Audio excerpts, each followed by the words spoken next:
तर आरोपी बाळासाहेब थोरातांना सुद्धा बनवलं पाहिजे। काल गुलेवाडी येथे हरिनाम सप्त्यामध्ये जे काही घडलं ते आपण सर्व संगमनेरकरांनी समजून घेतलं पाहिजे।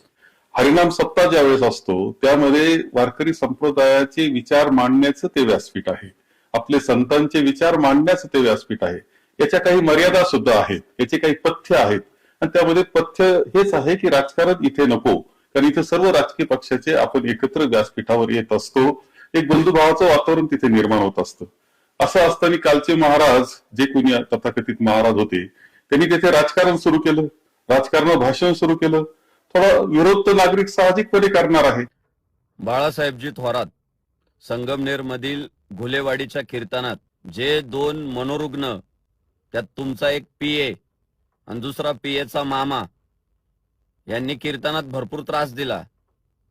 मला वाटलं ते दोघच मनोरुग्ण आहे, पण आजचा तुमचा हा व्हिडिओ बघून मला तुमच्यावर सुद्धा संशय यायला लागलाय। आपण देखील तपासण्या करून घ्या साहेब, कारण घुलेवाडीच्या कीर्तनामध्ये मी राजकारणावर बोललेलाच नाहीये।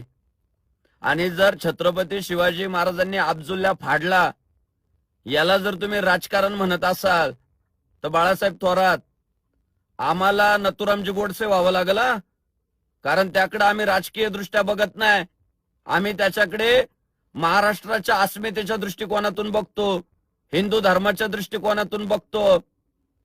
आणि साहेब, कीर्तनात मी काय बोलायचं याचा अधिकार जो जे वांछील तो ते लाहो म्हणत मला ज्ञानोबा तुकोबांच्या परंपरेने दिलाय, छत्रपती शिवराज शंभूराजांनी दिलाय, भारतरत्न डॉक्टर बाबासाहेब आंबेडकरांनी मला अधिकार दिलाय कीर्तनात मी कोणत्या विषयावर बोलायचं।